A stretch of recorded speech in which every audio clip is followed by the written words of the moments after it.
Okay, so welcome back to the final event, and to get a good finale, or an interesting real life flavor of entrepreneurship education in the event as well, we decided to do the end of the online summer course at the same time as the final event. And the end of this summer course is a competition that we call Entrepreneurship Olympics. So I will quickly introduce the course a little bit, and then we'll be listening to some ideas from 5 different teams.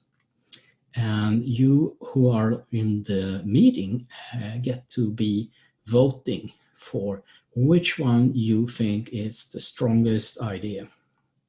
And I will give you some criteria and some directions, instructions on how that will happen.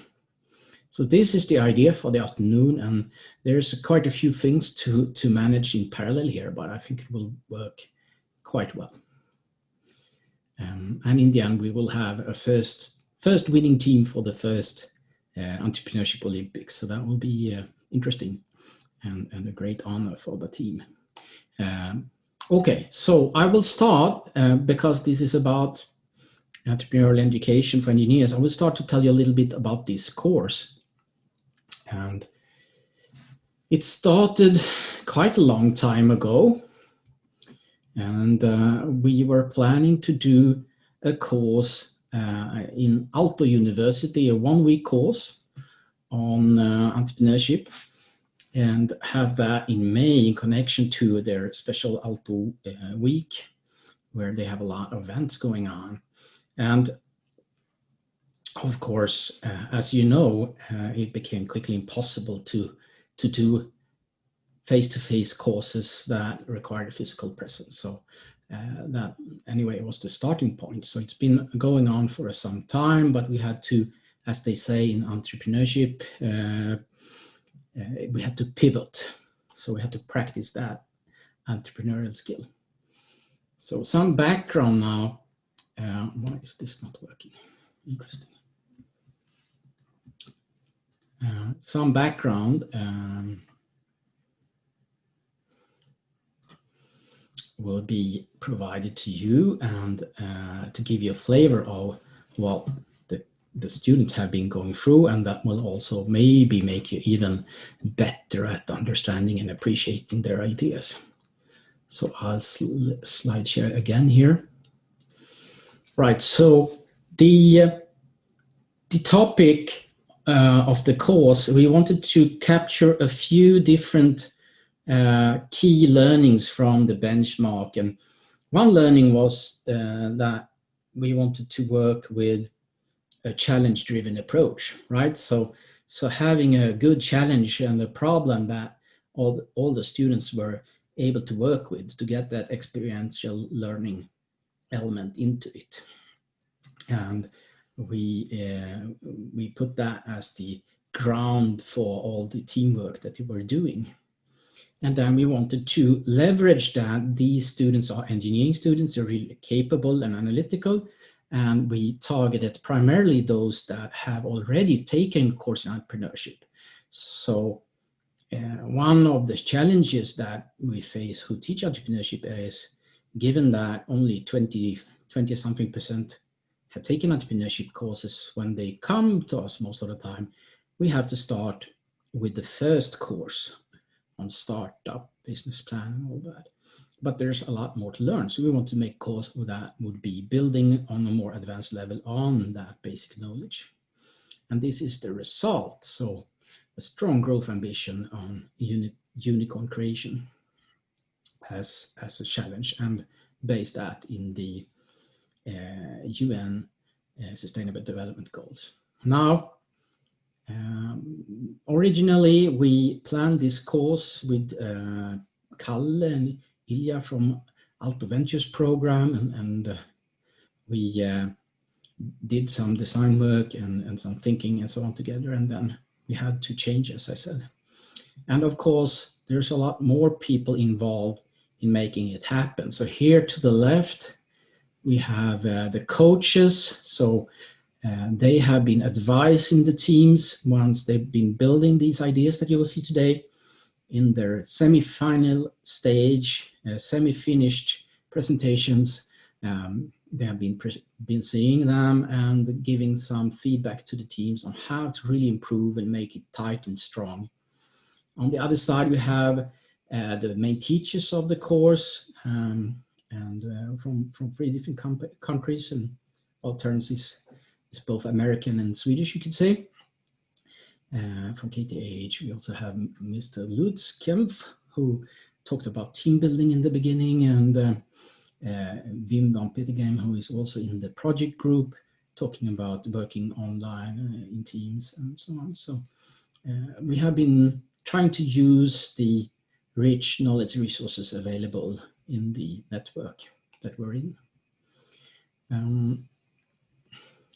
So given that this course has been hosted by Aalto University, so thank you for that, we were able also to give the students free ECTS credits when finishing, and set up I guess for free credits, pretty ambitious program, so they get a formally defined curriculum and you know, overtime assessment. So the idea is to have a set of modules with a logical progression of knowledge. And for this course, we have been talking quite a lot about business ecosystems, and then, you know, how to build something that is of value to that ecosystem and how to make that happen in a business model. But all that under the criteria that we have to have it possible, preferably prone to exponential growth, so that we get that unicorn valuation. And we'll come back to that a little bit. But those different themes or hurdles that you need to address, we took 6 of them.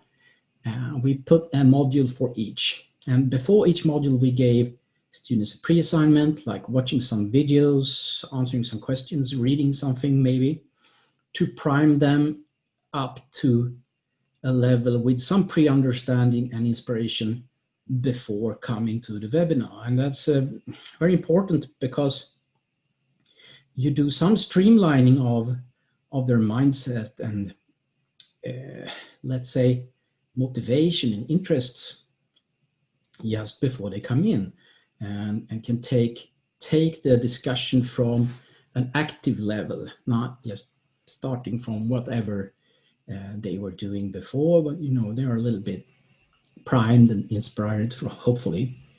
And then we gave them the content for the webinars, and then they processed that content in practical problem solving through group assignments. So these were weekly meetings basically, and each of these outputs from the team assignments are stuff that also are relevant then for the thing that you will see today, but it's a transformed version you will see, because the final module that we had yesterday is on persuasion. How do you tell a story that compels someone to be interested in liking your idea and wanting to take action?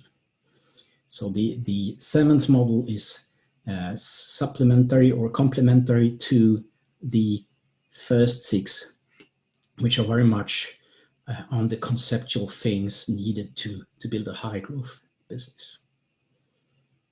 And I'm not going to do a lot of slides, but yeah, it could be good for you to understand the basic conceptual framework here. So we heard about this unified innovation framework from McMaster and Booth School. This course used something called a value model, which is based on the European standard definition of value, which is the satisfaction of customer needs in relation to the use of customer resources. So this quota has to be a big, strong, positive number, even though sometimes quantifying might be difficult. And these can be broken down into problems that is solved, results or jobs that we help with, and some emotional or feeling type of results that come out, And resources are simply, you know, the use of time, the use of customers' money, and the use of customer efforts. And all those reduce the value of our value proposition. Now, the value model has some advantages compared to, for example, Osterwalder's value proposition design framework, because it's, for example, it's not only limited to the utility that you get, but it also takes into account the cost that the customer has. The value is, you know, reduced if it costs a lot when you're considering to buying a product or service. So that's one thing. Another thing is that it takes into account a lot of needs that are not measurable, and it has a very rich method toolbox with a lot of detailed analytical procedures and so on, which makes it maybe less easy to adjust and absorb and adopt without a little bit of training and effort. On the other hand, it's very powerful in reducing the risk of failure and really engineer good high value value proposition. So it's, in my opinion, better than other networks like Ulvik's what customer wants method and blue ocean strategy and so on. It's more elaborated. So this we use when we train engineers, and especially given that these engineers also have some understanding on the startup stuff. So it's good to go into a more refined and advanced method toolbox. Fundamental for the process is to be very, very strict about what kind of information you're working with. So all the time knowing if you're working with the functions that are required to satisfy the needs, or if you're working with technical solutions that can provide functions. So for example, once you understand the functions needed, you can see which technology will provide those functions at the performance level the customer wants, and what cost level would that involve. So you can make choices and optimize that. And then you design the processes, which is sequences of activities. And there we move over to business model thinking, and not relying on the good old canvas, but rather more on a network thinking, because that's linking well to ecosystem disruption that you need to be able to do if you want to build a unicorn.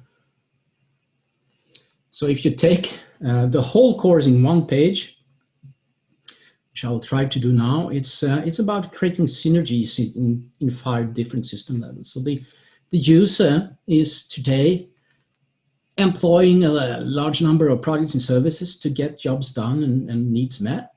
And they do that by connecting to some kind of a function in an ecosystem, for example, personal transportation. They could call one of the taxi companies, and the taxi companies have some functions for the ecosystem. There is also drivers and there's taxi owners. So basically this mapping is a innovative way of mapping ecosystem that is based on the activities, or more specifically the functions provided. And then you can draw the boundaries to find roles.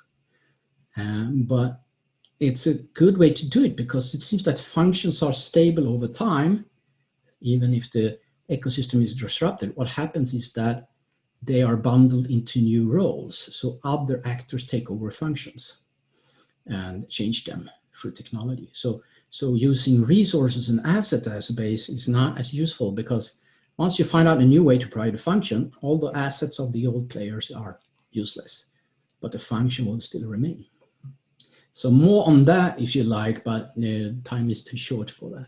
So where is the unicorn in all that? Well, it takes a few steps, but first of all, you need to do a very, very thorough analysis of value. So all these different needs in terms of problems to solve, jobs to be done, feelings to improve, and so on, needs to be thoroughly specified so you know that you create value. And the only way to do that is also to select a specific type of customer, because different customers have different needs. And it's very, very ineffective to try to do a service or product for everyone. Especially you want to be disruptive, because then you have to target certain customers in the current market space, so to say, because succeeding there will have a disruptive effect. Then you design all these functions, and the functions could be transport, and one of the subsystems here is the drivers, but there's also other things happening if you want to create a new product or service for sort of a taxi personal transport solution. The functions are performed by solutions, and they are produced by the value network through a set of actors taking actions. So this is the value network level. And the value network is basically a modern form of the value chain. So a number of activities needs to be taken to create the value, but today we have more opportunities and more need to involve others in our entrepreneurial efforts and in our value creation processes. So we're not usually creating something and doing everything within the same company boundaries. So and that, especially if we want to scale, we don't want to acquire assets, but we want to get assets that other actors have employed and used in our value creation, in our value network. So this is something that we need to set up properly to align all the incentives for the actors needed there. Could be companies, could be individuals, but actors are needed because they have assets and they do the activities. Now, talking about business models, in this course we see that mostly as on an effect level. We emphasize the dynamics, and I don't know why the image is so blurry here, but the idea is to create effects that are feeding into each other and create positive feedback loops. So low costs for the service and a high availability makes a higher volume and scale, etc. So it's sort of have these effects that increasing one causes an increase in the next. And the opposite is to have loops that are balancing and reducing the activities in the other nodes. So self-enforcing system with positive feedback loops, that's another prerequisite for making a unicorn business. And then this final step is, in the existing ecosystem, compared to what we could do, is the utility gap great enough to cause a restructuring and a change in how things are done?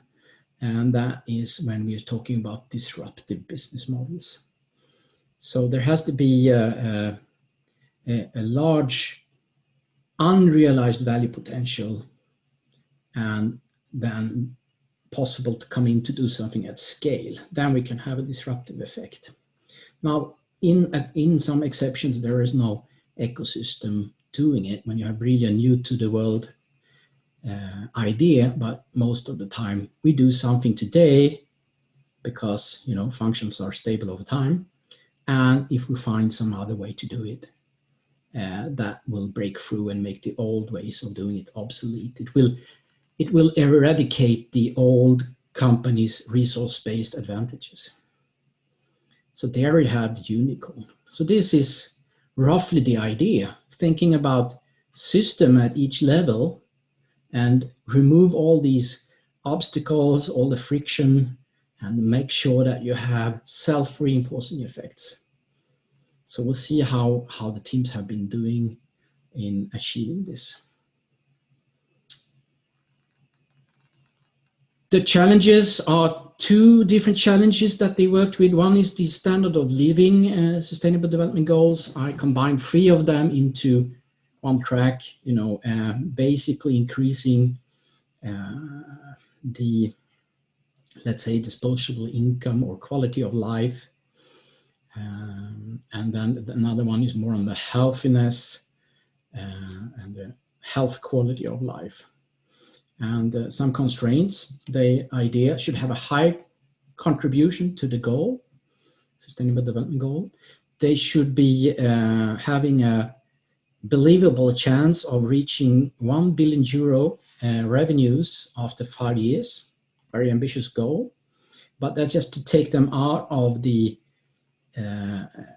brainstorming approach and into the analytical approach. What's really happening in the world, how it will look in 5 years, what are the trends happening today going to cause in terms of dramatic change that will involve value potential being released. And then, no cheating. Yeah, and some concerns on poor project ideas, basically for pedagogical reasons. So this is it.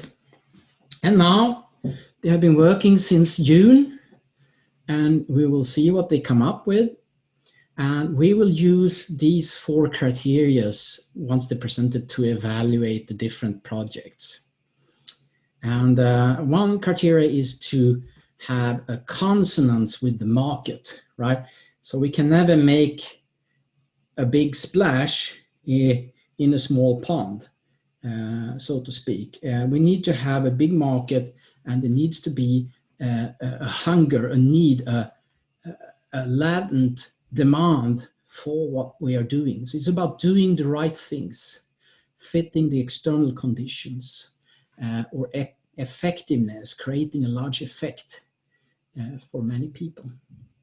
So that's the first criteria. Is this a relevant idea in terms of being valuable?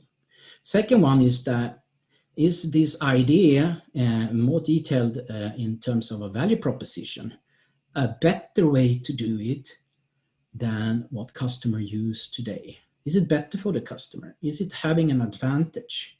So we talk about competitive advantage, but mostly on value proposition level rather than company level. And we have to consider not only the other rivals, but also substitute and alternative products. So then we come into the business model, which is the next point really, a little bit, because having a strong value proposition also hinges on having the activities to deliver something that is better. So, I mean, the boundaries are floating a little bit, but we have a separate point for that, and that is consistency.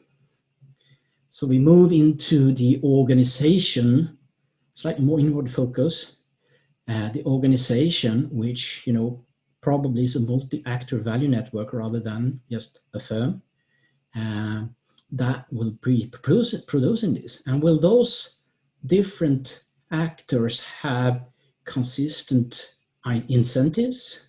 Will there be a win-win basically for them to be involved? Do their activities merge well, so the outcome of one feeds what's needed by the next, and then in the end customer will have a lot of value? Or is there inconsistencies, incongruities, frictions, conflicts?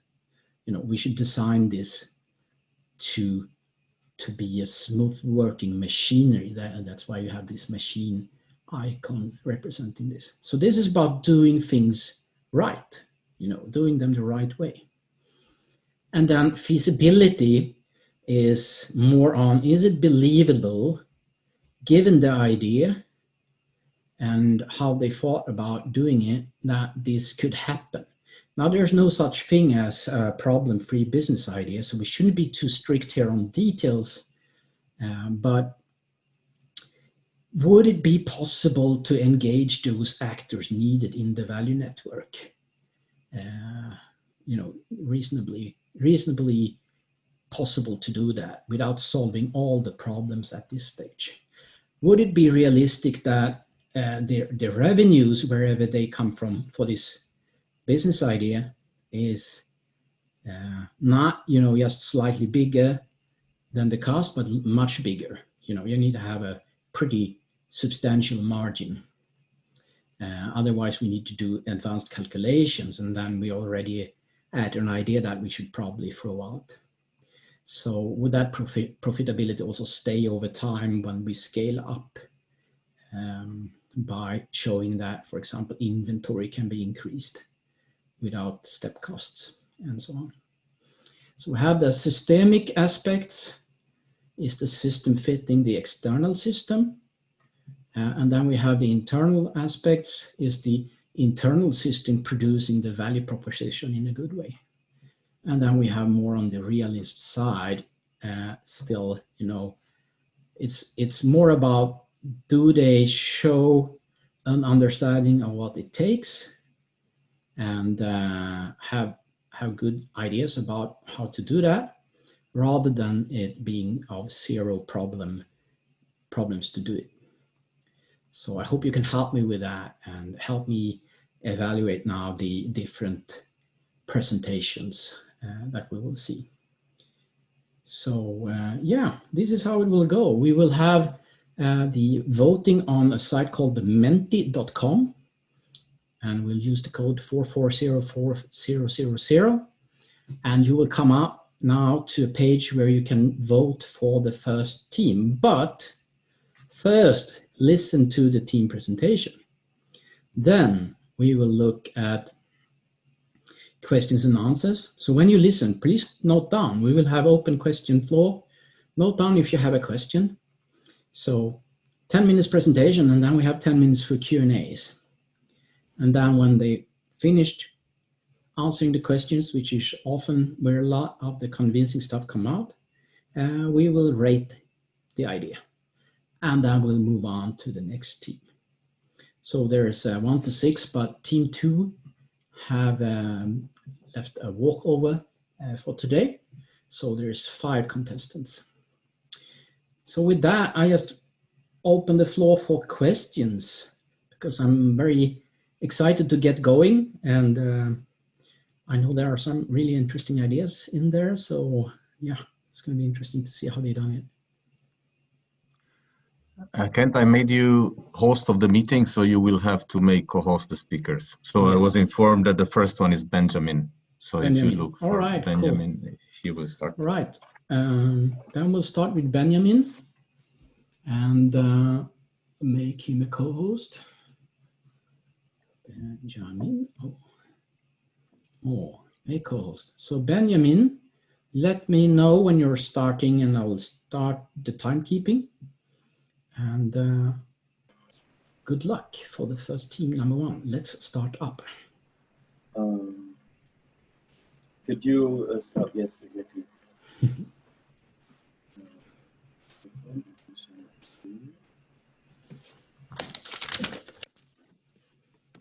So, hello everyone. I would like to introduce you to our startup idea, Irrigate AI. First, we are going to get a broad overview of the idea, what it actually is. Then I'm going to introduce you to a use case. Then we're going to discuss some business development points. And in the end, I will introduce you to our awesome team and give you the chance to ask some questions. So, Irrigate AI. Basically what it is AI-based optimization of water usage for agricultural entities. What that exactly means and how that looked like, I would like to show you in an example. So for that, I would like you to meet a dear friend of mine named Jenny.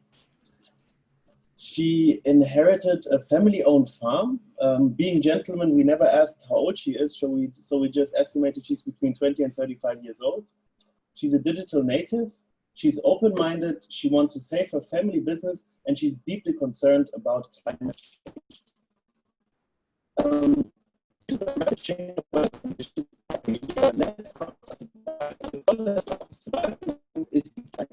So it's smart and the overall profitability of the farm is declining more and more every year.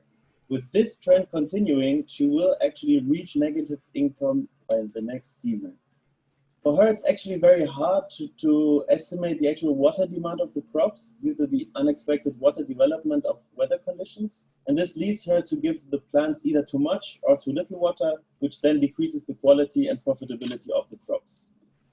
So she identified 5 pain points, 5 key problems in order to save her farm, which are: she needs to ensure that more crops survive.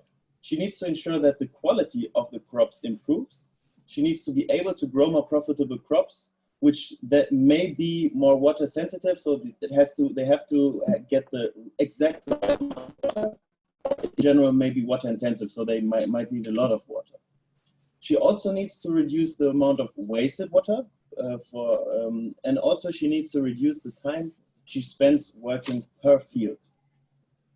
This is where we come into play. She reaches out to her farmers association for help, who then refer to us. She downloads our app, inserts all the relevant information, and sends us a soil probe for analysis. She then receives controlling units and sensors from us. We, on our side, we analyze the data she gave us. We analyze the data from the sensors and also some external data which we can gather maybe publicly or through some other sources.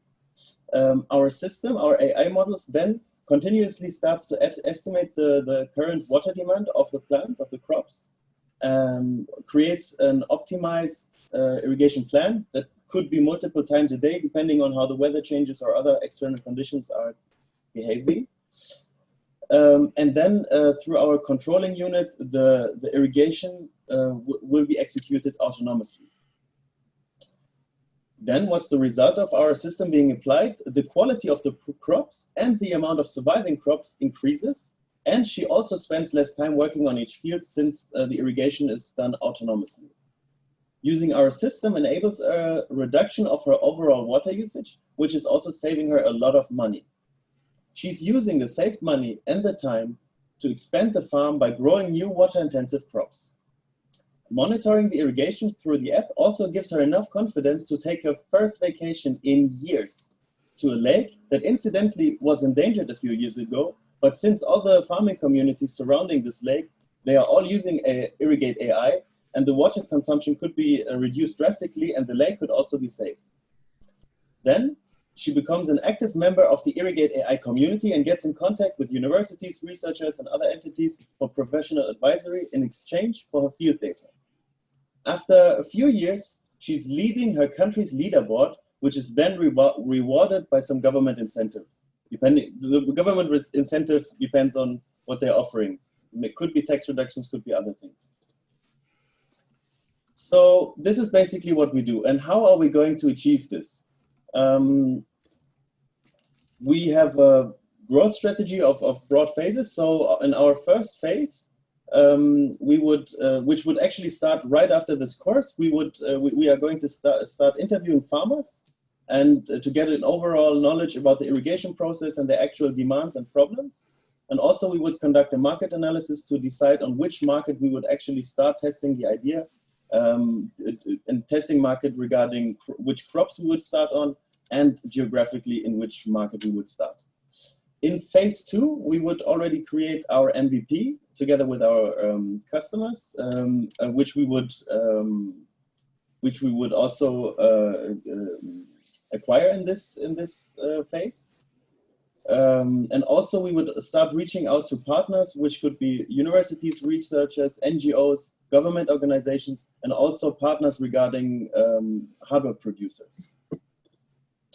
In phase 3, we would scale up the production. We would further develop the product to finalize it, or at least bring it to a point where its core functions are sellable. We would transform our first test customers to real customers and also some of them to ambassadors. And we would then also further expand our customer base through our network and marketing measures. In phase 4, we would start working on further features, especially our networking features. We would create models for other crops as well, and we would expand to other regions and countries. Phase 5 would be including gamification features, aggressively expanding in the European market, maybe also start expanding to North America. And we didn't include this here, but like in phase 6, we also have another customer base, which would be farmers in less industrialized countries.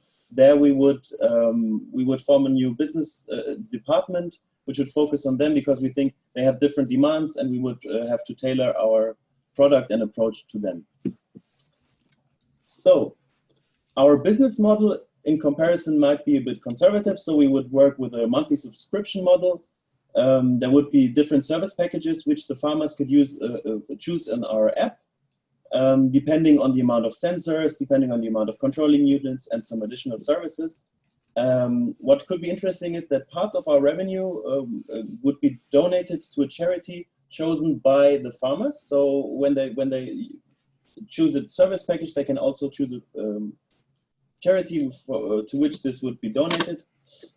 We identified one interesting feedback loop, which would be the amount of users would increase the competition on our leaderboards, which would then increase the customer engagement to implement it for more parts of their fields, which would give us more data, then with which we could train the AI models and to improve the overall system, which then would attract more customers. For the sake of time, I will go over this really quickly. So the market potential. In general, farming accounts for 70% of water usage worldwide, and around about 30 to 40% of it is actually wasted due to ineffective irrigation and lack of tools to actually react to climate change. Currently, there are around about 525 million small farms in the world, so quite a large customer base. Competitive advantage. Currently, there are few to no competitors, so we try to search for competitors. We only found one, which is a startup in Portugal, but they are geographically in another market, and also currently, as far as we understand it, they are more focused on public parks. What if other competitors would join the market? What would be our competitive advantage? We see it as, okay, we have to have really strong AI models, in-house domain knowledge. The whole global community thing, our networking feature is, I think, one of our strongest points. We are not just selling value, we are also selling a feeling. We are working together for a common goal, and the gamification features should also engage customer usage. So let's meet our awesome team. We have me, Benjamin, we have Ismailian and Mattia. I'm located in Germany, in Darmstadt. My other two team members are from the Politecnico di Torino. We have a background, we have knowledge of marketing, software engineering, finance, and other fields which are all applicable and useful. And before I give you the chance to ask us some questions, I would like you to think about two questions or take them home maybe. The time to act is now. The first question which comes up is, can we as humanity really afford not doing this right away, using our best technological efforts to actually reduce water consumption in the world and actually, yeah, try to save this world? And the second question would be for investors maybe, can you afford not investing in this right now? Because this is the obvious future standard in farming, and this is the time to invest in it before it becomes too big. Ladies and gentlemen, thank you for your attention. Thank you very much. And you had 8 seconds to spare, so that was perfect timing as well. So let's open the floor for also 10 minutes max of 10 minutes max of Q&A. So I guess we have an open word where you push out your questions directly in the microphone.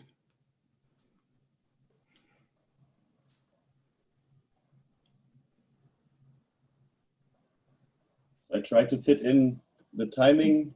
Maybe something wasn't too clear. If you have any questions regarding how some processes work or so, feel free to ask us anything. While the rest of the audience thinking about questions, how are you thinking that this will scale to billion euro level? If you could talk something about that. So basically, maybe I can show our marketing approach. Maybe I can talk a little bit about that. So the customers, so how we are going to contact our first customers, I already talked, okay, we are going to directly contact a few marketers, farmers, and also we are going to work together with farming associations.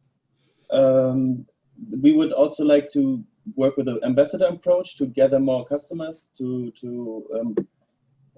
use our products.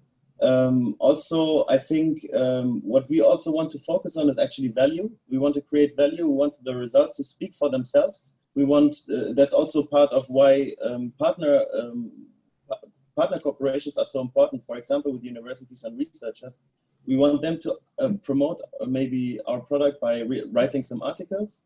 And that's how maybe some people could actually, or more people would be informed about our product, and also the whole community aspect. So this is how we think we can engage a lot of customers to actually use our product. Regarding the pricing, that depends. As we already said, we will offer different service packages. But scaling this up to a high customer base, I think this should be, this would be enabled through our strong network and our marketing approaches.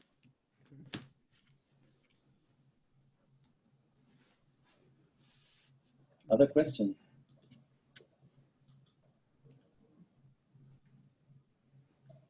By the way, if anybody wants to contact us, I included our LinkedIn pages. We would love for anybody to give us feedback, give us some ideas, maybe later also. More questions?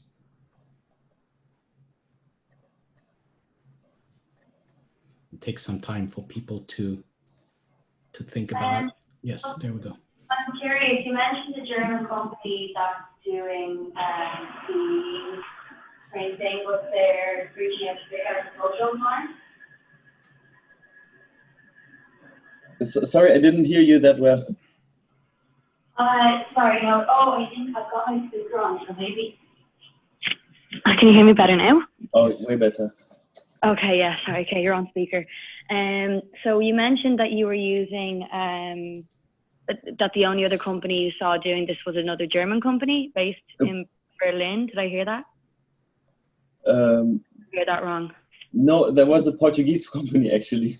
Oh, okay, okay. They're from Portugal, and they are focused more on public parks, or at least that's what we found out. And yeah. Okay, and I'm just curious, have you thought about what different organizations you might contact that are on ground level, like co-ops or anything? So, so in our network or ecosystem, maybe I can talk a little bit about the ecosystem. Yes. So yeah, we call us Let's Startup, or Irrigate AI would be the product. So we have some complementers, obviously. So the irrigation pivot producers, the pumps, and the sensors, cannon, filters, all those hardware, the irrigation systems itself, we would not produce. That would be kind of complementers. The hardware we would develop ourselves, but not produce ourselves. So there would be hardware producers. Also, we would work with universities, research organizations. And also, what is also a thing that we really want to do is to work actually with government organizations, local and also maybe broader, maybe even some multi-government, or something like that, to give the farmers even some incentives, maybe some tax reductions or some other incentives, certifications, something like that, which would then incentivize them to use our product, because we are also creating value actually for the government. We are saving the lakes, we are reducing the overall water usage. Also, we are actually, I didn't really mention that here, we are also gathering data of maybe a whole region or larger regions, which we could also give them for free or for use, to give them help monitoring the actual water demand or the development in farming. And so those are basically, I would say, the farmers associations to reach out to the farmers. So those are basically, I would say. Have you thought of any communities in particular that you would maybe test and do a trial run with? So since our team is located both in Germany and in Italy, we had some examples where it could work in Germany or where it could work well in Italy. So for example, in northern Italy, there is apparently there are a lot of rice producers, rice farmers, and we thought, okay, maybe we could start with them. And there was also the idea to maybe start with wineries, wine farmers, because we thought, okay, they have more money. But there are different approaches, and that would be actually part of phase one. So kind of directly what we would do next, we would actually talk to farmers, reach out to them, shadow maybe their processes, and then identify the best testing market. I wouldn't say it would be good to start both in Germany and Italy. We should maybe really focus on one test market in the beginning. That would show. And also, I think the AI models for different crop types could also be different. So we would also start with one crop type in the beginning and then further expand after some time. And does it matter when you say different crop types, do you mean just organic, or do you mean like crop types that take, like, is the point of this to eliminate the use of all the chemicals that are put back into the ground? No, so when I talk about different crop types, I literally mean like different, for example, let's say potatoes, rice, pistachio, wines, because I think all those plants have different water demands, and maybe we should focus on creating one AI model that works well, because we're focusing on value here, and then develop also forecasting models for other plant types. Okay. All right. Well, that's all I really had to ask. Yeah. So we have a little more than 2 minutes for Q&A left. If there's someone else who wants to have a clarification or extension.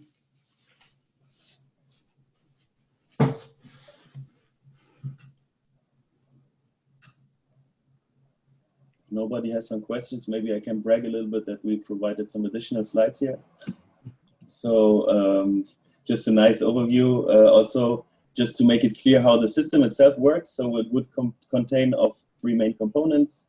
The app, which would be the software front end, the access point for the user, where they choose their service package and also monitor the app, the processes. We have the software backend, which would be the AI forecasting models running on our servers. And also we would have some hardware components, which would be the controlling units and sensors. Good. Right then, we'll pause there, and thank you so much, Benjamin and Team 1. And I've been updating it to irrigate AI in the questionnaire.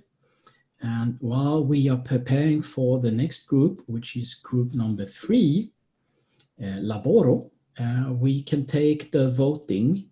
And once the next group starts, I will wait for a little bit, but then I will stop the voting for Irrigate AI, and it will move over to the next group.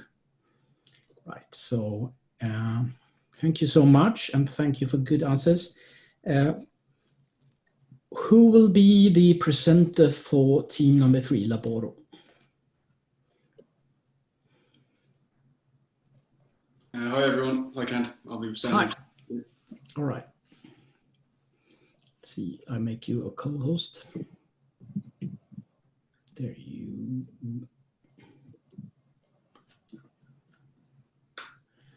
It moves people in the list when they talk, so it's a little bit tricky. Make a co-host, there you go. And I will reset the time, and whenever you feel ready and so on, you can start. Right, well, if everyone can see the screen, I think I'll get right into it. Now we can see it, please, go. Okay, so straight to formalities, I suppose. This is team 3. You have myself, James. I'm from Ireland, it's where I'm operating at the moment. Adriano and Luca are from Italy, and David is from Germany, and myself and David will be presenting to you today. So, first thing we're going to talk about is the current situation on how we developed our startup business. So I'm throwing a lot at you here, but this is the executive summary on how we developed our platform. So you don't need to remember all this, but basically we're going to go through the customers that we're going for, the platform that we've developed an ideation for, and the milestones on how we're going to grow as a business. So to kind of get you in the mindset of how we approach this task, we looked at the world working at the moment, and the fact that it's kind of been turned on its head due to the current crisis going on. In offices, you can see that there's a dramatic shift in the dynamic of culture and how people talk to each other. And remote working has become radically normalized. So in this time of great disruption, we believe that there is a lot of opportunity as well. And that's what we're going to talk about today. So we went about creating our business by looking at how do startups succeed. And there's a good TED talk by Bill Gross that says, timing is one of the most essential facets on how to succeed as a startup. And I'm sure everybody's seen LinkedIn posts like this, where it's like, how long do you want to work during the week from home? How much in the office? And so it's definitely a topic of discussion at the moment. There's polls going on in the UK asking people if they want to come into work or not. And you can see that 57% do not want to go back to the way things were. Whereas 45% of employers agree that remote working is a superior way of working, and 45% doesn't necessarily fill you with that much confidence. So when we approached our task, we looked through the lens of the UN Sustainability Goal number 8, which is decent work and economic growth. So to start off, I'm just going to tell you about 2 customers that we're going for in our startup. So Max is an engineering graduate. He's just out of college. He's an aspiring entrepreneur, like many in this room, and he's looking for experience outside of retail, which is all he has experience in. So he doesn't really know anything about the professional world. Whereas Sophia is a general manager in Tesla. She's working for 20 years, loves working from home, but understands that she can't really manage her staff and supervise the way she used to be able to in the office. So what do these 2 want? Well, Max would love the idea to work from home, but he thinks it'll be hard to maintain a good work ethic, and he doesn't really know who he wants to work for or if he can even get a job at the moment. He wants to be able to maintain CPD, which is a thing that we engineers use in Ireland to monitor our portfolios, to become chartered engineers. So any lectures that you would attend outside of work, or books that you might have read, or maybe exemplar projects, you can log them, and then they add up in your portfolio that you can present to a jury to become a chartered engineer.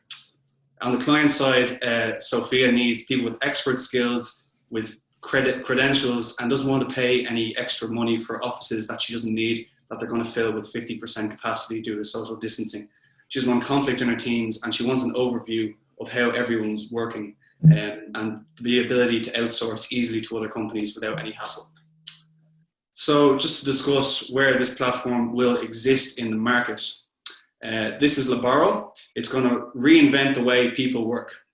And what we've done is we've defined this as an interface between certified clients and qualified consultants to collaborate. So we've inserted this very literally in a gap in the market, using this diagram between freelancing sites like Upwork and Fiverr and business productivity sites like Monday.com. And Labaro will exist in between these 2. So when developing our business idea, we looked at existing products such as these services like Upwork, Fiverr, Freelancer. And while we're not going to be competing with them, which would be a red ocean strategy where there's blood in the water because everyone's fighting over clients and customers, we're going to be using a blue ocean strategy where instead of focusing on freelancers, we're focusing on freelancers, employees, and businesses all collaborating and working together. And the way we've developed our platform is that we've looked at the disadvantages of current existing platforms like these, which you can see is that freelancers aren't necessarily given the time of day. They're very much looked over. There's a high barrier of entry and high processing fees that's very impenetrable for some. And businesses can't really establish themselves. They more just post jobs. So I'm going to hand you over to David, and he's going to talk about the value proposition. So yeah, let's go in how we actually create value for our customers. And we come back to our 2 people, Max and Sophia, and take a closer look at them. So here we have again Max, and see how we can satisfy his needs that we earlier described with our platform. Right, with the new platform, he can work on multiple projects of different companies at the same time, and therefore he can use his knowledge and really has a huge impact on different companies, on different projects. And the most important thing, probably, he can work flexible from home, from anywhere. He just needs his Wi-Fi or internet connection. He also has some more organizational stuff. He has his degree approved in the platform, and he also got job security in there. Then on the other side, Sophia, so the Tesla employee, she can hire accredited staff during the project. So she's really flexible on hiring more people if it's required. And she can use the best experts that are available out there in the market of employees, no matter if they're actually working for another company at the same time, because they're only working on projects, and these projects can be for multiple companies. So that's a big advantage. And also she can handle the interviews and the searching process for new employees via our platform. So to end up, Laboro provides an interface for certified clients and qualified consultants for a collaboration. So then continue to a small prototype that we already built. We have here on the left, you see it in the bottom, the profile of one person. So you see the skill set of Max, and we also see the project he's currently working on. And on the right, you see that in his team, there are people from different companies. So we have James and Adriana from Tesla, for example. Then Luca, he's an entrepreneur. He's working for himself. He's not a representative of a company. And we also have a coach in the top. So we also have a coaching to have a more efficient way of working in the team. On the top, you also see that there are some more functions in our platform. So we also have a learning and teaching functionality. So you can always even go further into topics and a little bit take the learning and teaching also on this platform. Then continue, and where the task for this exercise or the project was, how can we build a unicorn? So let's go into how can we actually grow. We first have a small payment model, because based on the money that comes in, we can also finance the growth. So on the left, you see what we have for free given to all customers, and then how we actually make our revenue. So on the left, the free functionality for Max and Sophia are the basic profiles. So you can create a profile and say that you're available for work in certain tasks. You can also do the interviewing and the collaboration process in there, and Laboro is providing the stuffing and the searching algorithm for that. Then we have the processing fee, where we get some revenue for every transaction, and where we are also supporting the negotiations and the contracting with the platform. And to the end, we also have a membership subscription with the project management and the learning included. So also the coaching that I talked about already. And what is Laboro doing here, where we have the collaboration tool and the expert knowledge, and also professionals and coaches that help the team to be even more efficient. And now to the growth. Now we are in 2020 in the ideation phase. So we go on with the validation of the business model, and I guess you're helping us with the Q&A later.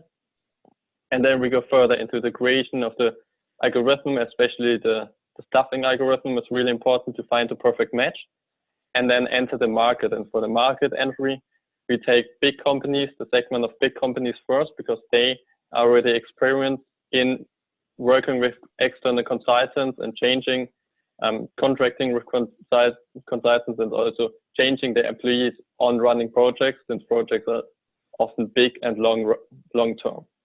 Then we go in the expansion phase from 2021 to 2024 and start in Germany, Ireland, and Italy, but spread all over the world. And basically, we want to be at the state-of-the-art collaboration method between consultants and clients in 2025 with the evaluation of a unicorn. So we would be happy if you support us and our idea, Laboro, and thanks for your attention.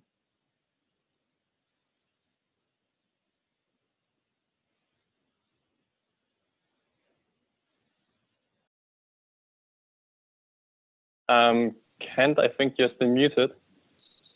Okay, thank you very much. You had 10 seconds to spare, so a very good preparation also from your team in the presentation, timekeeping and all that, so thank you. And we'll move over now for the 10-minute of Q&A maximum, and the floor is open for anybody to jump in and start. Hi guys, very nice presentation. So I have a question. So what if we look at the freelancing platforms that are currently available, what specifically differentiates you from the features available on those platforms is the first part of my question. And the second part is there a risk that any of those platforms could easily offer the services that Laboro provide, and how could you mitigate against that? Thank you. Well, to answer your first part, Daniel, the fact that Laboro collaborates more with businesses. You see these freelance sites, they're focused on just getting individuals in and having them work for sometimes lower than they should be getting paid for companies. that are just posting jobs like very instantly, just fast jobs straight away. And Labaro is more focused on businesses and having projects being conducted on the site rather than just the transaction, and then the freelancer just moves away and starts working with the company somewhere else, like a different sort of Microsoft Office possibly. But of course, Labaro allows for Microsoft Office to be used as well. And then to answer your second bit, sorry, what was the second part again? So in terms of some of these platforms existing to offer additional functionality similar to Labaro, are there ways in which you could mitigate other established platforms simply outmaneuvering you? Yeah, well, the great advantage of Labaro at the moment would be that it's only starting. These companies will be moving very slowly. Their high processing fees have made it so that they can't really change that much because they have to keep their investors happy. And so, of course, there's going to be massive changes in terms of AI and what we'll be using over the coming years. And Labaro will be able to adapt much faster than these massive companies that are kind of stuck charging high fees for freelancers at the moment. Okay, thank you.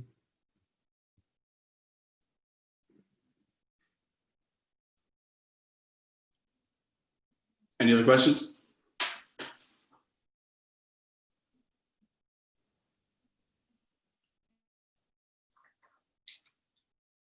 I suppose we might go into what our feedback loops look like.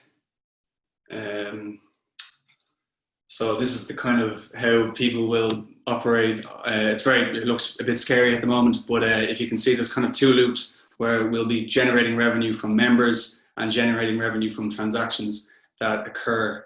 And this is sort of a very intricate way to show how the business will operate.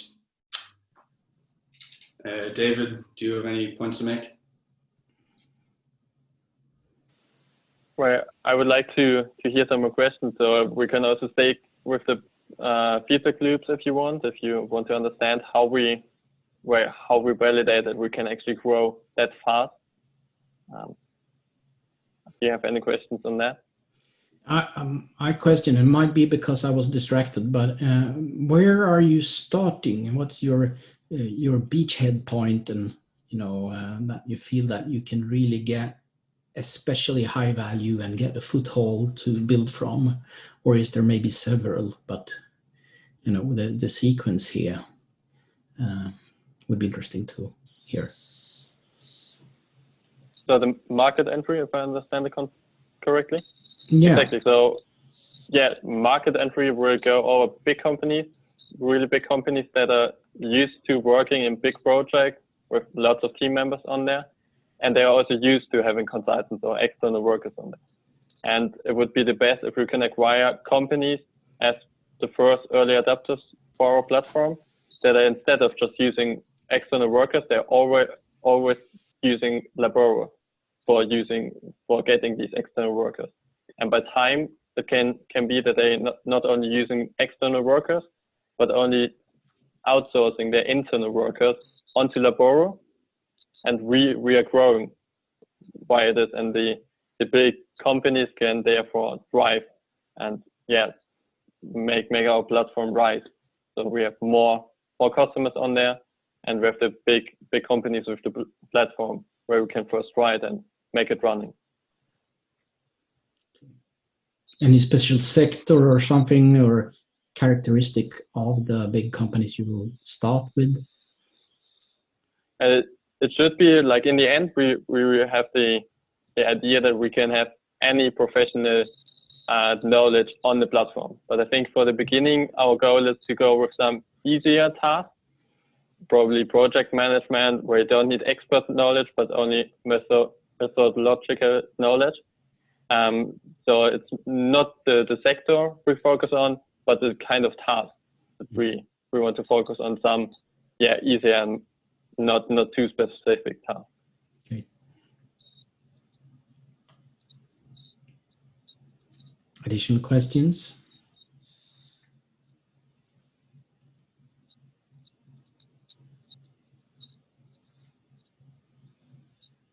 All right. So you can please go in and vote your assessment of the Labora team, and we'll prepare for the next team, which is team number 4. And let me just check which one that is. It's Waving is the project name. So Waving, who is going to be the presenter for you this time? It will be Francesco, I think. All right. It's going to be Francesco is going to move the slide deck, and it will be me and Sandra presenting. So Francesco, I think you can share at this point. There we go. All right. So I'll just reset the clock also. Don't forget to vote. Right. Here we are Team Waving, and we focus in the beginning of 2020 and how the impact of the global pandemic affected us all. We had poor levels of public sanitation, and this highlighted the importance of providing businesses and business owners with more effective solutions to fight these problems. Just as an example, we have here Edgar, a 38-year-old. He's a gym owner. He's also a personal trainer, and he has always felt awkward when using public spaces like restaurants, hospitals, offices, schools, and so on. He's concerned because winter is coming and the global pandemic has uncovered another problem, the necessity to sanitize his equipment, the equipment of his gym. He will also be interested in doing temperature checks to his customers. He has a CrossFit gym, and is concerned that there are no standardized devices designed to capture sensitive data while they're doing those temperature checks. He is worried with the second wave, and Waving as a solution as a solution, and that will help bring him back Edgar's customers to his gym and restore confidence to his business. We would like to contribute to the gradual recovery of the global economy, and then we would like to extend that protection to hospitals, restaurants, venues, even public transportation, schools. Our product is called Sanis Check. It's a Latin word for health. Then we add the word check. And it's basically a temperature checker combined with 1,000 milliliters hand gel sanitizer. It will be ideal to be installed in crowded spaces, could be gyms, offices. And this device features built-in contactless temperature checker with the option to share data through 4G mobile network, abiding with the GDPR guidelines that will need to be explored and depending on the government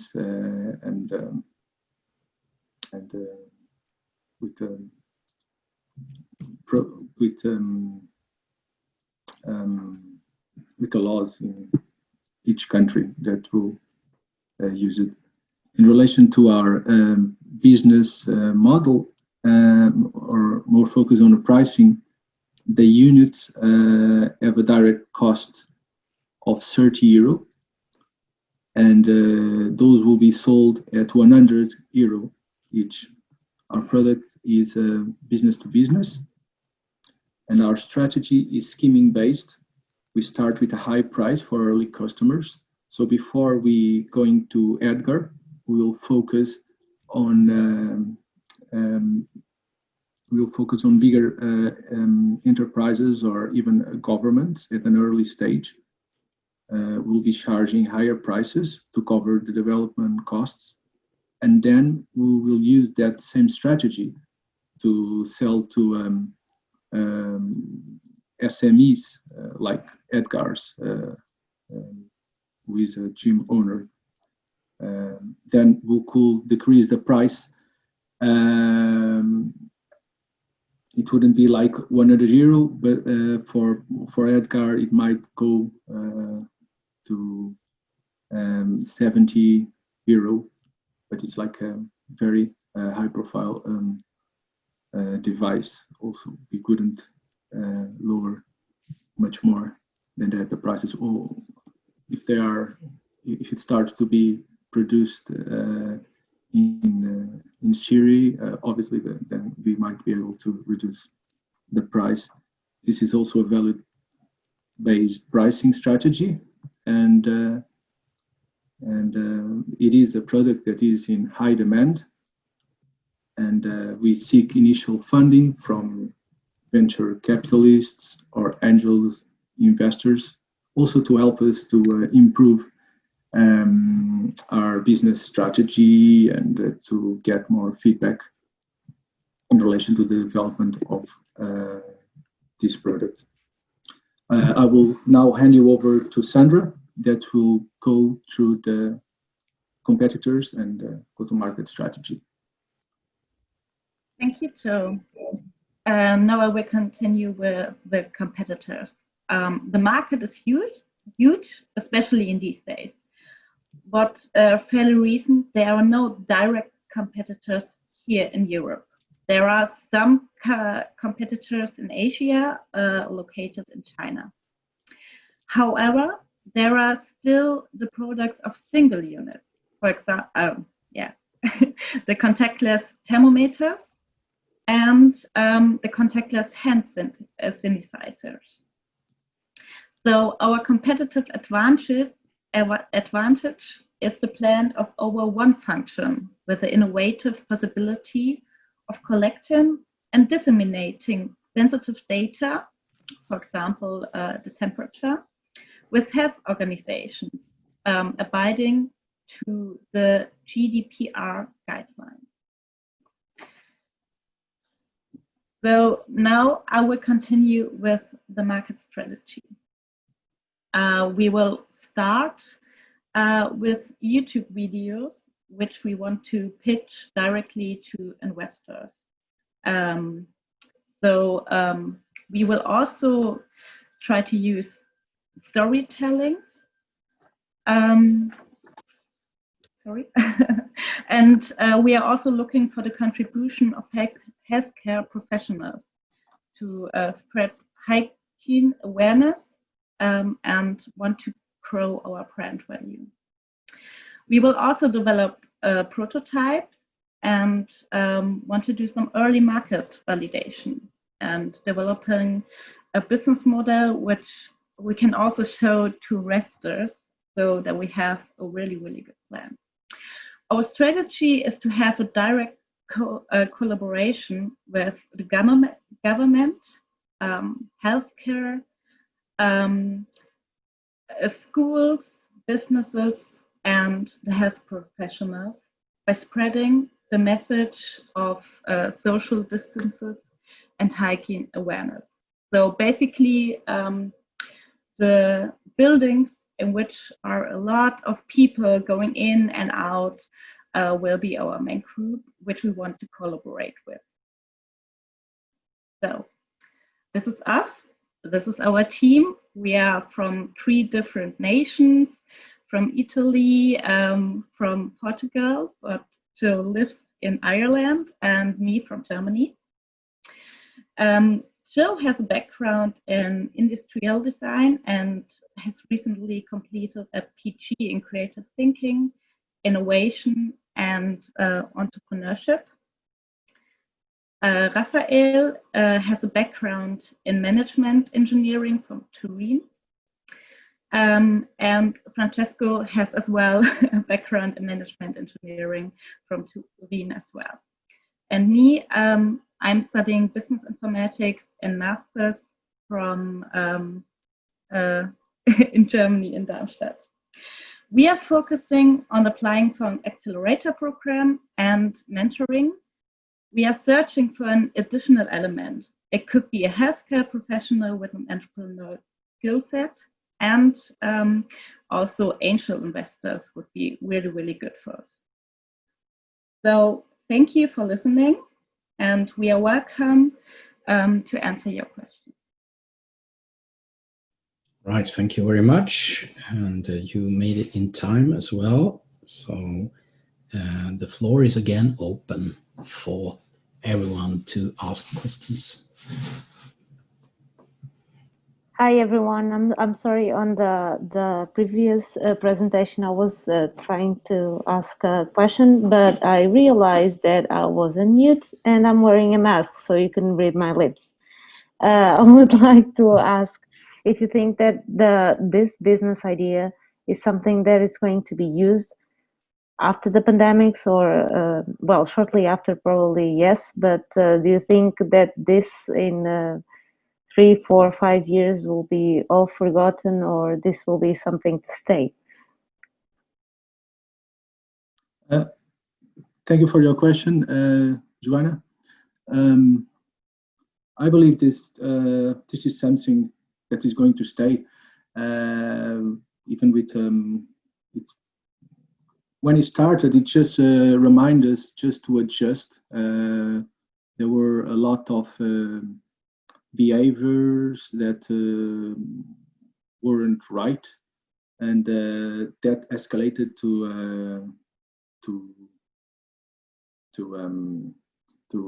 a crisis that I'm even surprised how we didn't happen before. This is just there are so many viruses and bacteria around us, and I think that the sanitizing levels were not up to the standard that we should be following. I will think that it's something that it needs to be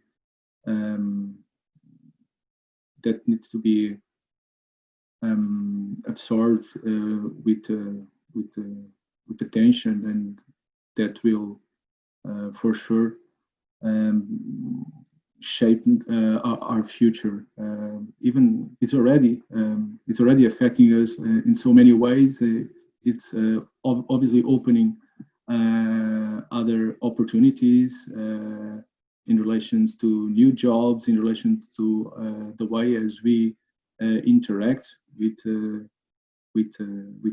our friends, colleagues, and it's in my case, for the first time, I'm going to work remotely, starting on the next week, and everything is new. Teams are being divided in two groups, going 2 days to the office. The other days are going to work from home, and it's totally irrelevant with the business from our colleagues from the previous group. It fits in also in their strategy. I think that is something. Okay. And do you think that if this is something that it's not usable anymore for the sanitizing part, that you can adapt your company to produce the same product for different I don't know, for different ends? For instance, to have with I don't know, in the gyms with shampoos and all that, so people can access and shower without touching the shampoos, or the something like that, or hotels, or. I think that it's like we always had the technology, the contactless technology. We weren't just not totally focus on using it. For instance, I remember recently to go to some public bathrooms, and everything was contactless. And at the end, you needed to leave the premises, and you need to touch your hand on the door that wasn't. It's something that happened to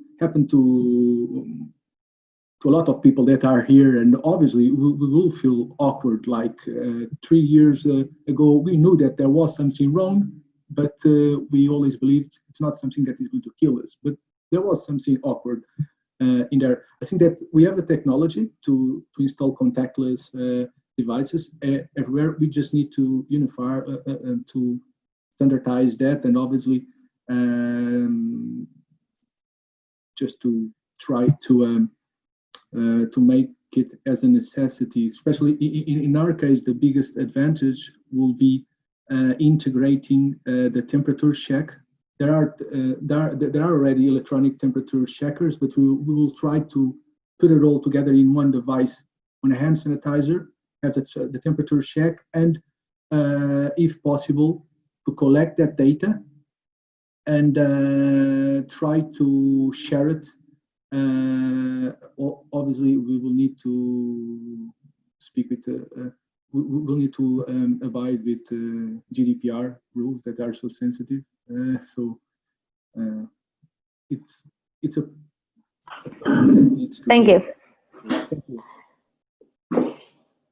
Sorry for taking so much time answering. I think you have one question on the chat from Adriano. Yes, and we have 4 minutes left. So there's a question here. Do you think it's possible to scale the idea, especially the even if the COVID problem made this product kind of commodity? Yeah, so scaling. We in this case, I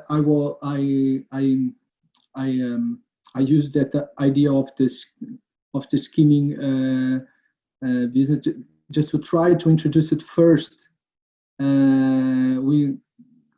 Governments, the hospitals, the schools, the universities, and once we can convince those markets that are the biggest, we can obviously go to the SMEs and then spread it to the small businesses, and hopefully to do it to other countries in Europe, and then worldwide. It's obviously it's something that needs to be studied. It's easier said than done, obviously. Thank you. I don't know if I answered the question, Adriano.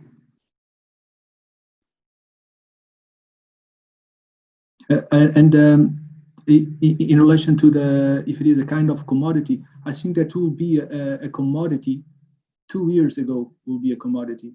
3 years ago will be a commodity. Even 1 year ago will be a commodity. I think right now is a necessity. It's something that the governments and the other companies will invest hugely if it is well structured. Okay, thank you. There's 2 minutes left if there's another question.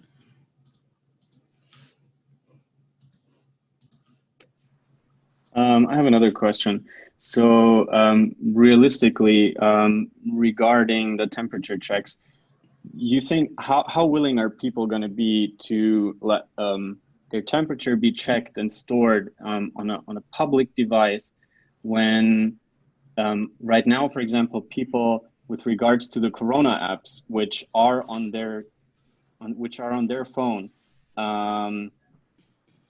they're still very skeptical, even if the data is stored on their phone. And now you're like want to try save this kind of health data on a public device.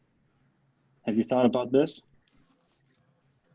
Thank you for your question. Obviously, it's always very sensitive data. That's why it needs to abide GDPR rules. I 1 month ago, I went to Greece, and when I stayed in the hotels there, and even in Portugal, we had to be checked. I don't know if I didn't sign any consent. I think right now, obviously, some kind of consent will have to be signed, or any protocol will have to be followed. But if a second wave comes, and if the businesses want to increase their chances of being open, and if the way as the data is treated, if it stays anonymously, I will think that the temperature check will be a requirement if it remains anonymous.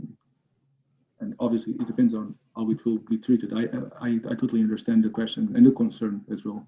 Right, and we are out of time there, so thank you very much for the presentation and the answering of the questions from the panel. So next step is to vote now, and you should have the right voting format in Menti, team waving, and you can vote your assessment of the 4 criteria for this team. And I'll keep that open for a little while we start preparing for next team, and this is then team number 4, which is Start Hub. And hello, Start Hub. Who is going to be the presenter from your team? Hi, Ken. Good afternoon. I'm the co-presenter with my colleague Bruno. Mm-hmm. And you will be shifting the slides? Okay, yeah, sure. All right, I'll make you the co-host now. Good. All right, and again, 10 minutes plus 10 minutes, and whenever you start, I will start the timekeeper. Just 1 moment. It's like when you do downhill skiing, you know, when they go, the clock starts. So you can get ready. Okay. Yes. Here you are. I hope you can see my screen now. Yes. Okay, perfect. We are a group of young and diverse entrepreneurs with different backgrounds, experienced in entrepreneurship, management, computer science, IE, cloud computing, and biotech. We believe in the importance and the potential of startups, and we think that no one should be left behind because of the country they live in or the lack of access to a startup ecosystem. Therefore, we want to challenge the status quo in how startups ecosystems function today. Every year, thousands of new startups born, around 727,000. However, on the other hand, among these new businesses, the failure rate is incredibly high, around the 90% of them, and the 30% will fail within only 2 years. The main reason why a startup fails nowadays is attributable to the lack of a strategic plan and the development of a correct business model, or for financial problems. The possibility to be part of an incubator accelerator, in fact, is very important for the sustainability of the business. On average, the 92% of startups in an incubator have success. However, the number of startups which have the possibility to receive help from an incubator is very low, only the 5%. Think about how many businesses are failing years after years, always due to the same main problems. Here comes Startup, an online platform which sets the goal of creating a new and appropriate ecosystem for the development of a new business, offering the best environment for every startups whenever they are, without geographical boundaries. Startups connects every actors which is involved inside the development of a new business, creating value not only to the startups, but also to corporations and investors as users on the platform. Each of them will have its personal profile that will be shared among all the users on the platform. As a startup on the web app, it will be possible to receive mentors support, network expansions, team growth, and funding opportunities. In fact, one strength of startup is not only the presence of investors, but also experts, enthusiastic innovative people, or universities partners, and so on. Every actor which is involved in the development of an idea and a project could be part of startup. Furthermore, there is also a crowdfunding system in order to support all the ideas and give an additional opportunity to find the proper financial needs. The team members will receive educational support and an easier search of materials and connections, networks and contacts. Moreover, as a corporation on the platform, the time required for scanning and searching phase for startups will significantly decrease, but also the possibility to compare different businesses on startup will be very easy, since the transparency level on the platform will be very high. In fact, every user will have its own profile visible to anyone with all the information, backgrounds, and insights of their products, company, team members. For the same reason, also the value creation to the investors is very important, having the possibility to analyze and scout with broader and precise data from all the business opportunities. Now, I leave the floor to my colleague Bruno, that is going to show you where is the money. Thank you, Gianmarco. What you just presented is begging the question, where is the money? So, for entrepreneurs, we want to provide a service free of charge and stimulate the learn by doing philosophy. When it comes to registering a startup, the owner can trial the full paid version. And in the event they are short on money, startups can opt to pay for the paid version by exchanging 1 to 5% equity. After graduating or leaving startup, we can decide whether we keep their shares or sell them to cash them in as revenue. Corporations can also register. They will need to periodically pay a fee to access advanced searching tools to find talent and scout for potentially disruptive innovations. Finally, registered investors will get invitations to demo days. If an investment made through our platform contributes to a startup success in reaching the break-even point, we can retain a percentage of the excess returns they make upon graduating. To accomplish what we set out to do, we need to prioritize partnerships with field experts, incubators, and universities. They are a crucial piece of our puzzle. And what about competitors? Well, Startup intends to create a new digital ecosystem rather than trying to replicate the existing one by bringing several different actors together. As a benchmark, we brought up the startup.com. By comparison, they do not provide crowdfunding capabilities or expert support. Their services are mentorship-oriented. Lastly, Bridge for Billions provides services to move incubation programs online. It is interesting to compare to them as they claim they are creating their own online ecosystem. All that leads us to our redefined roadmap to success. What follows next? Well, we plan to shake up the largest European entrepreneurial hubs, Germany and Sweden. We start by partnering with incubators and universities there. Then, together, we provide new content packages to our platform, while scouting for startups and building our database. After that, we present it to tech enthusiasts, the early adopters, and ask startups we found to claim their profiles to get verified among many other launch perks we can provide. From there, we plan to easily expand further without having exponential cost increments, with the potential to expand worldwide within 5 years. There are some criticalities to be aware of. In the beginning, we will be a small acorn compared to our potential competitors. How do we address that? If our goals align, we try to partner with them instead. As an example, if we want to provide crowdfunding tools, why not partner with well-established platforms such as Kickstarter? To conclude our presentation, we present to you some final remarks. To start off, we want to highlight the disruption potential our platform has. It tackles an unexploited market segment. Startup intends to improve the startup's success rate and by doing so, work towards the sustainable development goals. It also provides huge scalability potential. However, we are aware of the critical mass challenge and competitors' threat, but we are confident our approach is able to mitigate both. Thank you for your attention.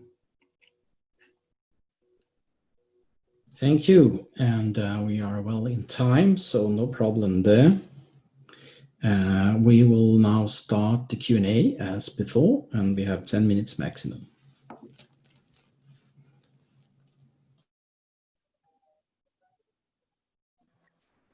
So you said that there are already some competitors.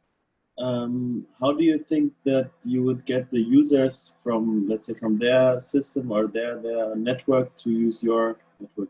How do you get them to switch?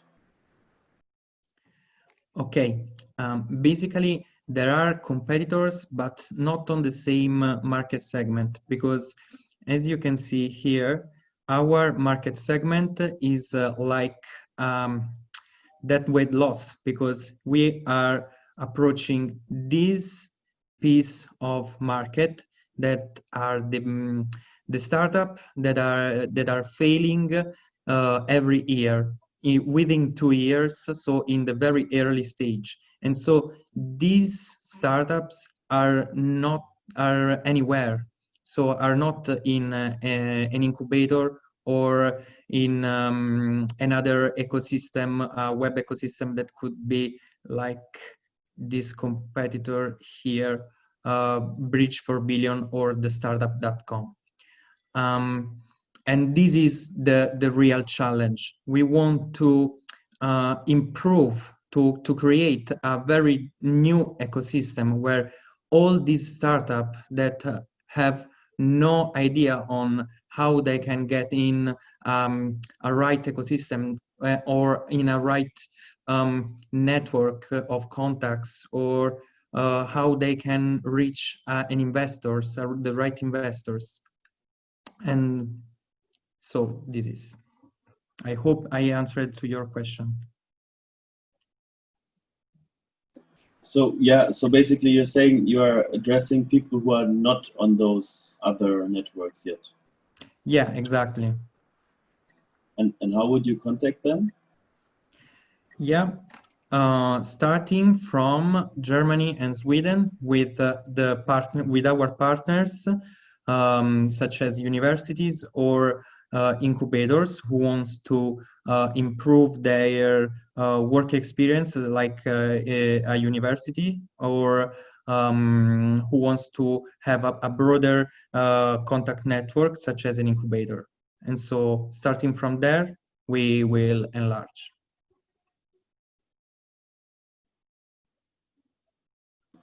Okay. I think there is a question also in the chat. Okay, moment. It's about if you're sure that it's possible to include the crowdsourcing function. Question from Adriano. And yeah, so the functions are already there, but they're not everywhere available, etc. So integrating them, what would be the problems, and especially the crowdsourcing here?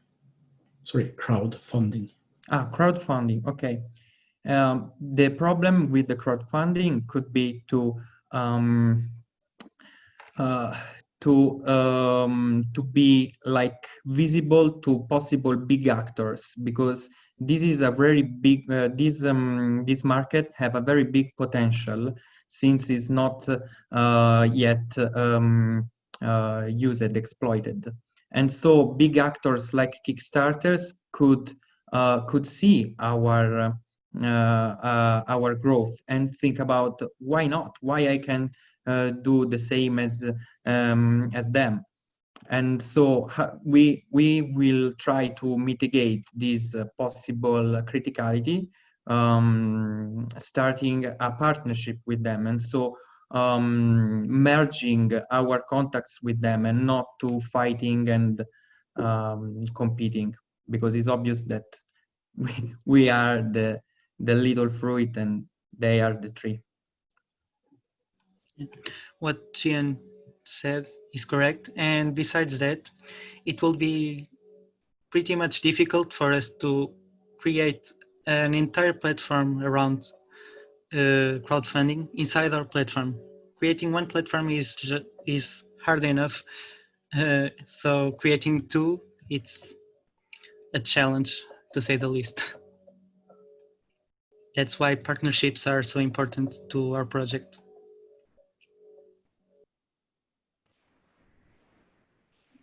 I have another question, guys. First of all, congratulations for your presentation. Nice project. Thank you. Be like a virtual incubator or virtual accelerator, but there are some differences. My question is, as you know, there are some similar activities around the world.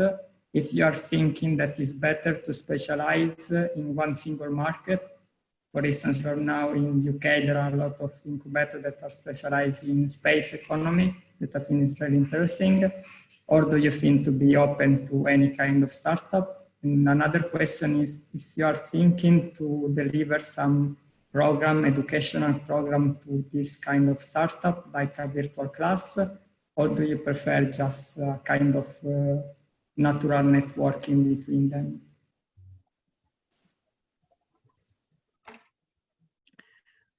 Okay, yes. For sure, we are dealing with very early stage startups. So maybe in the first very stage here in the roadmap, in the first year, we can focus only with startup with have I don't know, a precise market. But the main issue for now that the startup are failing because of a lack in a strategic plan. So we are going to mitigate this problem with, of course, a mentoring program, and yeah, we are going to implement in our platform, of course, some courses about that. Okay, thank you. Can I ask one question? Thank you for the presentation. How are you going to monetize on your idea? Thank you.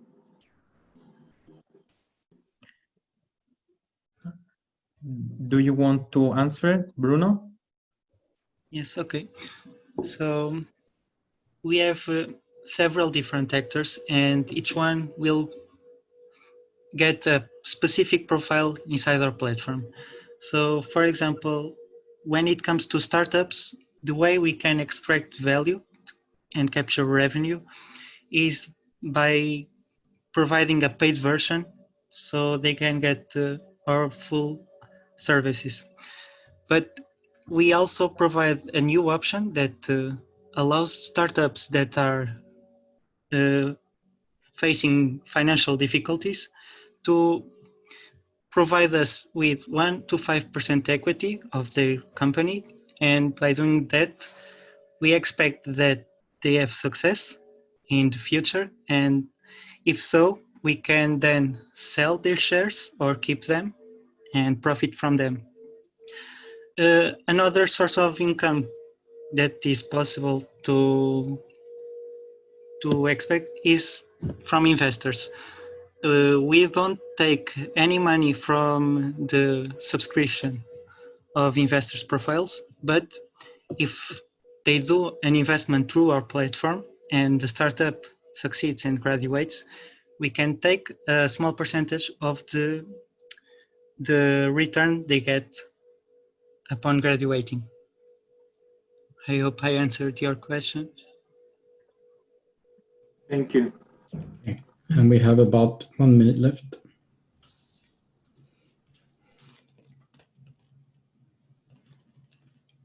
Any other questions? Still a chance.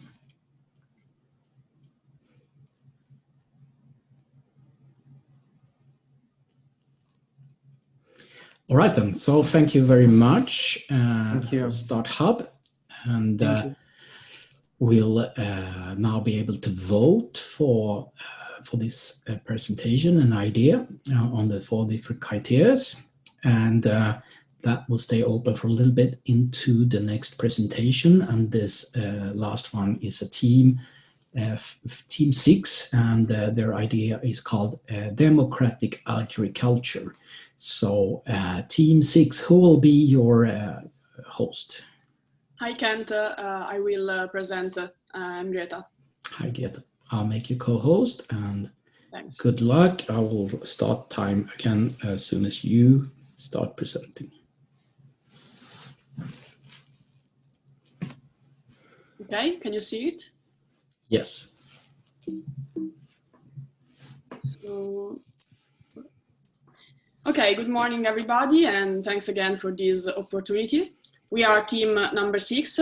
I'm Greta, and my teammates are Abdallah, Ramiro, and Gabriel. We are all engineers specializing in computer science, materials, and management. Today, I'm telling you their stories. So we have 3 guys and 3 problems. Let's start with Ramiro. He is graduating from Polytechnic Torino, and he's been offered a nice job in Berlin. As you can see from his surname, he has Italian origins, but that's not the problem. He's been wondering if he should accept the job or focus on the family business down in the south of Italy, where they own few hectares of land. His father is getting older, and he was hoping that he could take over the orange grove, but that's not exactly his passion. Abdallah's dad, on the other hand, is a rich entrepreneur and is trying to get him involved in the affairs. He asked him to look for new investment opportunities and suggested to the company. He doesn't really care for it, but he will soon be surprised. In the end, Gabriel is a real nerd. He's developing a drone technology that could monitor and water hectares of land within a few hours. But he also has 94 other ideas in mind to re-engineer the agriculture world. He hasn't thought about how to bring all that on the market yet. Well, one day, sorry, I don't know how to. Okay, one day they were drinking beers in this pub, complaining about their problems, and they suddenly realized that they could work together because those problems were complementary and may add a common solution. The idea is to found Democratic Agriculture, a platform where people with different assets and needs could meet and cooperate. But that shouldn't be just a platform. They thought that it could be a real investment fund where businessmen could find opportunities and farmers could find inspiration and economic support for their ideas. That would have been super cool for Gabriel as well. A website through which he could promote his technologies, rent or sell them, and more important, teach farmers how to benefit from those technologies and really make a change. Did you know that less than 1 in 10 farm managers in Europe have full agricultural trainings? But let's see how these actors interact with each other. The capital is invested in the technology that can improve the techniques used by farmers today.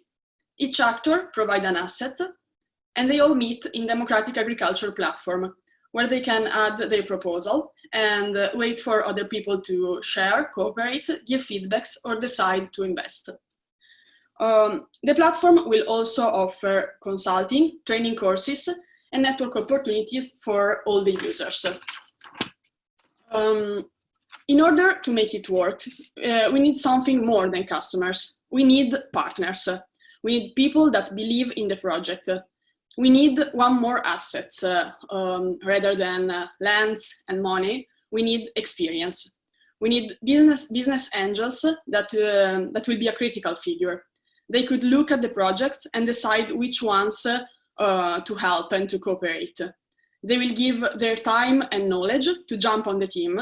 And when the project succeeds, they also get their profits, as everyone else who took part in the development of the idea. In order to diversify our concepts from the existing ones, we decided to focus on small farmers. For them, it's really hard to get government's attention or support from big investment funds. This will be our beachhead market. We'll try to offer new horizons for those who always dreamt too small.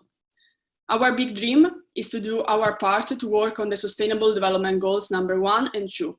In many countries, indeed, improve the agricultural knowledge and improve investments could mean reduce poverty and assure decent work and economic growth. In order to do so, these are the next steps. So here we have our roadmap, and we will first focus, as we are doing now, on market research and product development. Later, we'll need to promote the website and include more partners in the project. Reputation is fundamental for the success of the idea, and we'll pay attention to some key parameters to monitor the growth of the startup, such as the number of online training courses that we can deliver, the number of landowners that we will reach within 5 years, the efficiency of the platform. We will try to monitor the growth of our business. And as I said at the beginning, marketing will be a very important point to focus on. So the growth plan, we require marketing strategies to begin with. So acquire new customers will be the first goal, and to become a well-known business. We were also thinking to start with some association of farmers in order to get the first clients. And then we're gonna expand our team in order to give more support to our clients. So with customer service and with the increase of the network size, we are gonna enter these positive feedback loops and create more value. In the end, we are gonna need to improve the technologies and also to sell them on the platform. And once the product is well developed, also provide new services. Of course, we know that there's still a lot of work to do, and we were analyzing some potential obstacles to the scalability of our idea. First of all, find professionals that are willing to dedicate their time to the project, so they are gonna invest their experience and time. To overcome this obstacle, we were thinking about involve universities and governments, maybe to give some grants, or also to spread the ideas and find someone that is interested. And also become a well-known business will be very important. So marketing strategies, as I was saying, will be very important and critical for our growth. If we will not be able to find a private investor, we can start with the crowdfunding, and also we will prove our knowledge, and we will build a solid reputation through successful projects that we will present in public events, and maybe publishing some articles and trying to make everybody aware of the new platform. Thanks for your attention, and if you have any questions, we are here. Thank you. Very quick and clear. 2 minutes left, but let's move over to then the questions and answers. The floor is open, and just speak your heart, and we'll see what answers we can get. Yes, I would be interested in how would it actually work that the people get together, let's say, for example, we start with with Ramiro. He says, okay, I have this potential acres, some land, and I'm looking for some investors or some idea. Would he kind of create the request, or who would actually create like a ticket or request or an offer? Who would be the first actor to start? We are gonna need to build the platform first, and then it's gonna work as a platform in which everyone can access and add his request to the community. For example, if Ramiro has the oranges field, he wants to use a new technology, he can say, hey guys, I'm Ramiro and I need to improve my business in this way. I have this idea, but I need some consulting. What do you think? I need your feedbacks.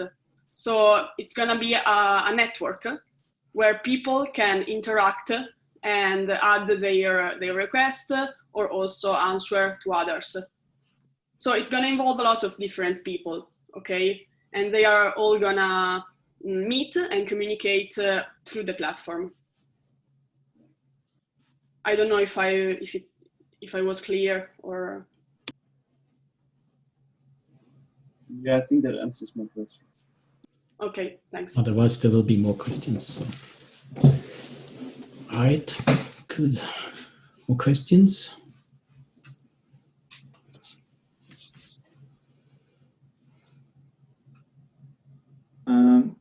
Can I ask a question? Of course. I want to ask, how are you going to solve the issue of trust in the platform? What do you mean? I mean, people, how are they going to trust each other? How are you going to ensure that they will trust each other? Well, I think that let's say that we start with the farmers, okay? The ones that have the land and maybe have an idea, maybe a friend of them suggests something. When they propose the project on the website, they make a short description, okay? And then in the platform, as I said after, we are also gonna have some business angels, some experts. If the guy, the business expert, confirms the project and says, okay, I think that's a good idea. You would need to do this and that. Maybe people are gonna start believing in the project, work together, and also invest some money. I understand that there's this trust problem, as you pointed out. The thing that we try to overcome that problem with crowdfunding. So if one big investor is not willing to risk that much, with crowdfunding we can try to avoid the problem, because maybe I'm willing to risk a short amount, a small amount of money for that. Hopefully. Yeah, I just want to add something to what Greta said about the trust factor. Well, we were aware about this problem, and it's really a big issue. So we think if we could start with the customers, those who doesn't have like much option, for example, the farmers, they need to investigate in agriculture. Like, on the other hand, those who have capital, have money, they might have like much more options to invest their money, like different kind of markets, yeah, different opportunities. So that's why if we like build reputation through working with farmers and landowners, maybe we can have chance to expand our business and go with the those who have capital, the investors. So like in this way, like gradually we are working on our reputation and to build the trust. So you are going to meet each farmer personally, as I understood, right? Or they are going just to go and register on your platform?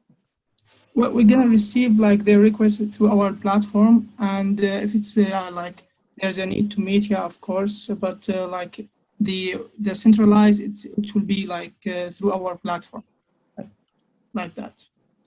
Maybe we are not gonna meet them personally, but maybe with a online call or online meeting, we can try to develop the idea together.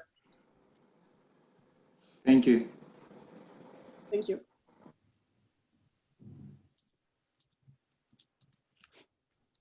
Maybe team 1 and team 2 could team up, and team 1 could like help them assess the land. That'd be some teamwork, huh? Sure. Team 1 and yeah, team, not team 2. That would be that would be outside of the competition, but you know, collaboration is always a nice. Yeah. More questions? We still have 3 minutes and more. If not, we will take a break, and I will compile all the results, and we'll come back again in 5 minutes. But yes, this final chance, final call for question for democratic agriculture. No? All right. So we'll meet again in 5 minutes. So 4:25. And we'll see if we can have a winning team who win all the honor and then a nice prize that I can mention later. Also, all right. Thank you for now. Thank you for all the nice presentation. I'm very happy to be a part of the course where the outcome is so great and really good. Well, good work, all of you, and good timekeeping also. So. I assume that everybody is very now excited to hear the outcome of this very, very rough and tough competition, and how you are doing after all this work that you put in. So first of all, I think all the teams were doing really well. A nice development of ideas that were both creative and high potential, which was the idea with the course. And well communicated and presented. So from that respect, everybody is a winner. But let's look a little bit now at the results. So we will we'll start with the results on each parameter. And for first now consonants, about doing the right thing, we have some variation between the teams, and with Start Hub and Irrigate AI coming up on top. And yeah, there is some variance, but the results are clear, even though it's very even in the top 2 places. So this is an assessment about basically the value creation potential of the unicorn idea. So it's I guess the most fundamental thing to have some hope of bringing in that €1 billion after 5 years as a revenue stream. So this is the fallout. Next step is to look at how it's done in comparison to other ways things are done today, or could potentially be done by alternatives or substitutes, rivals in the future, etc. And you know, whenever you want to come into an ecosystem that exists, you have to have a very high utility data, which is the consonants dimension. But then you need also here now to show that there is an advantage which has to do more with what others are actually offering, not only what's in there today, but you know, what could be alternatives. And, you know, for this specific customer, because the value propositions that are strong often also have at least some level of focus on needs, and thereby also not addressing all the customers in the whole world, but, you know, some. So for that customer segment, is this way of doing it better? Is it a stronger value proposition to a convincible degree? And here we can say that see that the democratic agriculture and the agricultural projects actually to to put them in a category, are the strongest ones. So they are convincing in terms of that this could actually be something that could win against the competition. Labor also coming up quite high here.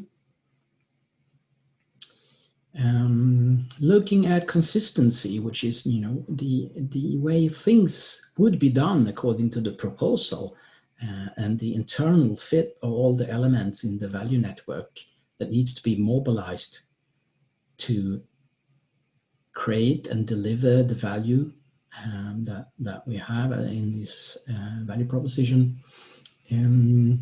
We can see that StartHub has a very strong internal consistency, a very believable approach to how things are done. And then the variation is quite high. The first two teams also are coming up over 5 towards 6, 7 in the scores here. These scores are not very scientific, of course, but at least there's a 1 to 10, which is easy to understand. Right, so consistency variation here. And then the final dimension is feasibility, but feasibility in terms of given the assumptions presented, would this be a reasonable, believable project or a reasonably believable idea, given that there is no unicorn opportunities lying around out there waiting for us. All business ideas have some challenges, but you know, are the team aware of them? Do they have some credible and useful way to deal with them, even though not being solved yet in detail? And here we can see the variation is also, you know, is spread around the middle value here, but we have a couple of teams coming up higher, especially StartHub and Irrigate AI. So, of course, now we are very excited to know who won overall. And just to mention now, the honor here is that team winning will get a diploma, of course, nice diploma for winning the first Entrepreneurship Olympics. They will get also a prize is in the form of opportunity for further development and education in this area by choosing a set of books for the value of €100 per person that are in the topic of technology, strategy, innovation, or entrepreneurship. So that's the tangible prize, and we'll of course celebrate them also in the reporting of this project. And looking at the overall averages for each group, we can see that the winner is actually team number 1, Irrigate AI. Congratulations to you guys. Very closely followed by StartHub. And then we have Laboro, Democratic Agriculture and Waving. So strong performance from all of you, and congratulations. So team number 1, congratulations, Benjamin, Ismail, John, and Mattia. You worked hard. All the teams have worked hard. Congratulations to your success now in the final competition. So big virtual applause to you guys, and a great thank you to all of you that participated today. As you know, there will be possibility through the links and contacts to me and Mirko to continue following this efforts on entrepreneurship education for engineers and engineering entrepreneurship in general.